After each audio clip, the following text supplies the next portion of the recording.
One day, I received a phone call from a mother still residing in my hometown. She informed me about a wedding invitation I had apparently received. As she read aloud the name of the sender, I realized that I must have received it after all. Initially hesitant to provide my home address, I reflected that a person with normal sensibilities wouldn't send me a wedding invitation. Upon receiving the invitation, I couldn't help but think that the sender must be in a desperate situation. What I truly felt sorry for was the sender's pride. To my surprise, the bride turned out to be my ex-girlfriend, Ava, whom I had dated during my first year of university. The mention of her name stirred memories of our breakup. I remembered telling her, "I think it's better for us to break up. You don't seem to have much potential for the future." 15 days after that conversation, when I was still grappling with the recent loss of my father, Ava messaged me, expressing her desire to meet. I anticipated a comforting conversation, but what Ava shared with me turned out to be a farewell. The rationale behind our breakup, as she conveyed, was my perceived lack of future prospects. The revelation left me so astonished that I was rendered speechless. Despite Ava's attempts to elucidate various aspects, my mind seemed incapable of processing her words. It was as if she had conveyed everything she intended to, and she departed with a relieved expression. In a state of bewilderment, I stood there, unable to formulate any response, merely witnessing Ava's departure. Thus concluded the relationship with my first ever girlfriend, unexpectedly and quietly. Days after parting ways with Ava, Jeff, my close friend from college, extended an invitation for a meal. He had been my first friend when I entered college, and we shared a level of closeness that allowed for open conversations on any topic. Struggling to fully recover from the recent loss of my father and the heartbreak of Ava's rejection, I initially declined Jeff's invitation. However, Jeff persisted, insisting that it was something worth discussing. Feeling a need to address the subtle undercurrents in Jeff's behavior, I approached the idea with caution, unsure of what to expect. Despite my reservations, I agreed to join them for the meal. The chosen venue was a diner near the university, a familiar spot that Jeff and I frequented. Upon opening the glass door, I noticed Jeff already seated, accompanied by his girlfriend Jack. A sense of awkwardness washed over me as I recalled that it was Jack who had introduced me to Ava. Questions flooded my mind. Why was Jack here? And was today's conversation somehow linked to her? Suppressing my curiosity, I took a seat across the table from the duo. In an attempt to break the ice, I greeted them with a customary, "Long time no see, how have you been?" However, Jack's demeanor remained tense, her expression carrying a weight of significance that was hard to ignore. While engaged in casual conversation with Jeff, discussing mundane topics until our ordered meals arrived, Jack unexpectedly broached a sensitive subject with a loud apology that caught me off guard.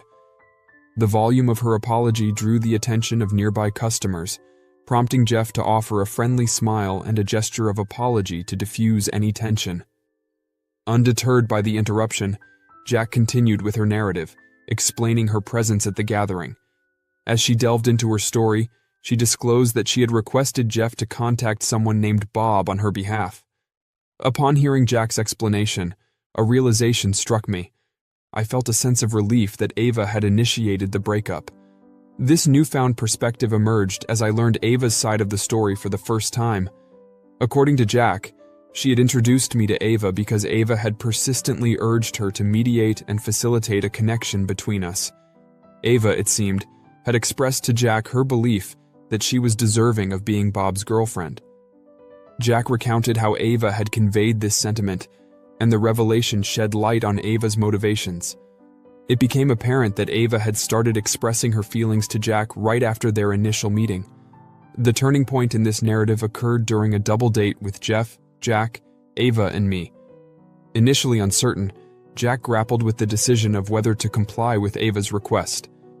The reason for Jack's hesitation lay in the transparent nature of Ava's true intention, to be introduced to me, an intention that was painfully evident. Ava's candid statement encapsulated her aspirations for an easy and comfortable future life, explicitly expressing, "Introduce me to Bob." At that time, my father held the position of president in a real estate company, a fact I likely shared with Ava when recounting my life story. It's important to note that I never spoke boastfully about these circumstances. During this period, my father, despite facing his own health challenges, was exerting considerable effort to navigate the challenging process of liquidating the struggling company. The business, which had been grappling with declining sales since my high school years due to intensifying competition, was undergoing a significant transformation. Surprisingly, I didn't directly receive this information from my father, but rather gleaned it from the circumstances surrounding our lives. I began to discern a shift in my father's demeanor, a subtle transformation into a more serious expression that hinted at the challenges the family business was facing. The strain from previous difficulties seemed to have taken its toll, and I developed a vague awareness that the company was undergoing tough times. The situation reached a critical juncture during the summer of my third year in high school when my father received a diagnosis of cancer. His condition had deteriorated to the extent that even after surgery, a complete recovery seemed improbable.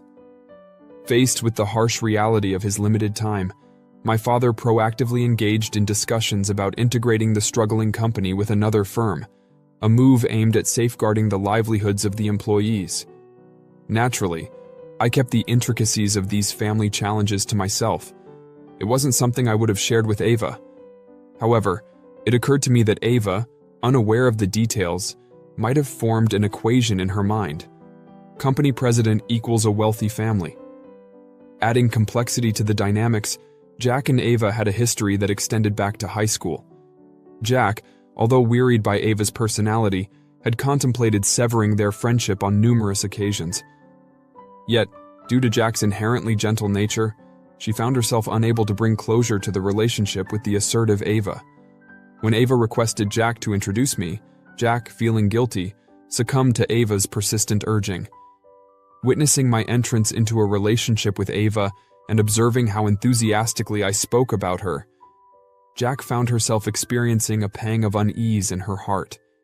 However, when Ava casually informed Jack about my father's passing, she added another layer of complexity to the situation. Ava, seemingly nonchalant, declared, "I'm going to break up with Bob," upon learning about my father's demise. This revelation intensified Jack's feelings of guilt for her role in the unfolding events. As I processed the situation, the realization that I was essentially being discarded fueled a surge of anger within me. In that moment, my father's enduring catchphrase echoed in my mind. Driven by a newfound determination, I decided to convey my resolution to my mother. The next day, I returned to my hometown and sought refuge in my parents' house. Sharing my thoughts with my mother, she calmly responded, "I understand. Do what you want to do." The subsequent day marked the initiation of the process to withdraw from the university. 2 years later, an unexpected wedding invitation arrived from Ava. Jack had reached out to me, informing that Ava was getting married. This unexpected turn of events prompted me to reconsider my stance. Upon receiving the wedding invitation that read, "You're invited, will you attend?" I responded affirmatively, expressing my intention to be present. According to information shared by Jack, Ava's fiancé hailed from a prominent family as the heir to an air conditioning equipment company, considered one of the top companies in the local area. With the anticipation of numerous wedding guests, Ava seemed compelled to match the groom's side participants, aspiring to maintain an impressive appearance. Given Ava's somewhat challenging personality in approaching and befriending people, she faced difficulty in gathering a sufficient number of friends to invite. Sending out invitations and receiving numerous regrets would potentially cast a negative impression on the groom and his parents. To navigate this, Ava decided to extend invitations selectively, targeting individuals she believed would unequivocally respond with attendance. Aware of Ava's efforts to balance the wedding attendance, I marked the affirmative option on the invitation I received. To convey my enthusiastic response, I added the words, "I will be delighted to attend." The much-anticipated day of the wedding finally arrived. Upon reaching the venue and engaging in conversation with Jeff and Jack, a voice from behind interrupted us. When I turned around, I was met with the sight of Ava standing there.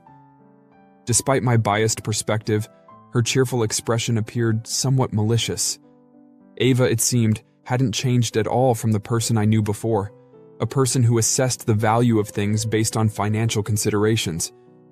In a rather insensitive remark, she uttered, "I'm sorry, even though you probably don't have the money." This statement, delivered on the day of the wedding, left an indelible mark, emphasizing Ava's unchanged views on wealth and her tendency to judge others based on monetary considerations. In response to Ava's insensitive comment, I maintained my silence. Although Jeff appeared ready to speak, a subtle glance from me dissuaded him. At that very moment, the parents of the groom passed by, prompting a pause in our conversation. The groom's father, wearing a surprised expression, halted and directed his attention toward me. With a hint of luck, he recognized me and inquired, "Are you Bob?" Gratefully, he approached me before the commencement of the ceremony. With the intention of showcasing this moment to Ava, I greeted him, remarking, "It's been a while." Ava, however, wore a transparent expression, revealing her comprehension of the familial connection. Unbeknownst to her, my parents and the groom's father had been close friends since elementary school. I had also encountered him a few times during my youth, and my mother maintained occasional contact with him. Given this connection, the groom's father was aware of my circumstances. Curious about my current status, he inquired about my university experience, asking, "How's university going? Are you doing well?" In response, I expressed gratitude for my father's support and conveyed that I was managing somehow. To my surprise, the groom's father revealed, "I thought you dropped out of university and were doing nothing." Ava couldn't contain her involuntary mutter, echoing the assumption. Unbeknownst to her, I had instructed Jack to convey false information, suggesting that I had dropped out of university and was leading a directionless life. In reality, I had left one university with the intention of reapplying to a different institution. The revelation of my true circumstances added an unexpected layer of complexity to the unfolding events. My aspiration was to enter the medical faculty of an Ivy League university, a decision influenced by my father's fervent desire for me to pursue medicine. Interestingly, my father had harbored his own aspiration to study medicine at the university, but the demands of taking over the family business compelled him to relinquish that dream. I became aware that, in a way, my father had entrusted me with the dream of studying medicine that he couldn't fulfill himself. With this motivation, I approached my studies with the intention of realizing this shared dream. However, despite my efforts, my academic performance did not progress as I had envisioned. By the time I reached the second year of high school, I reluctantly decided to abandon my pursuit of medical school. Upon sharing this decision with my father, his response was a simple, "I understand." Yet, I couldn't shake the inexplicably lonely expression he wore during that conversation. My father's recurring catchphrase echoed in my mind. "Challenges are worthwhile when facing high walls. Don't run away." It seemed as though my father wanted to convey a message of resilience and perseverance. Guided by this philosophy, I proceeded with my university life, carrying a lingering sense of unease. However, the course of events took an unexpected turn when my father passed away. In the aftermath of his death, I found myself reassessing my true desires, realizing once again that what I genuinely wanted was to pursue a career in medicine. This revelation compelled me to revisit my academic goals and take steps towards fulfilling the dream my father had so dearly cherished. As I grappled with the sting of rejection from Ava, feeling like I was being cast aside, my father's enduring catchphrase, "Don't run away," reverberated in my mind. Seeking counsel, I approached my mother to discuss the possibility of withdrawing from university. Fearing the financial burden of tuition fees, I expressed my concerns, only to receive reassurance from my mother. "You don't need to worry about the tuition fees," she said, offering a comforting push of encouragement. Gazing at my father's portrait, she shared his unwavering belief that I would rise again, entrusting me with some funds earmarked for such a pivotal moment. Moved by my mother's words, I dedicated myself to diligent study, eventually succeeding in passing the medical school entrance exam. Now, in my 5th year on the journey to becoming a doctor, I reflected on the support that had propelled me forward. During a poignant moment at a wedding, the groom's father acknowledged my progress, extending his hand with a declaration, "Well then, when you become a doctor, we'll rely on you." Responding with a smile, I shook his hand, and in that exchange, Ava offered a forced smile. The wedding unfolded in a peaceful atmosphere, marked by the joyous expressions of the bride and groom. Contemplating the twists of fate, I couldn't help but think that if Ava hadn't ended our relationship, I might not have pursued the path to becoming a doctor. In that moment, a realization dawned. Perhaps I should harbor a sense of gratitude for the unexpected turns that led me to my current trajectory.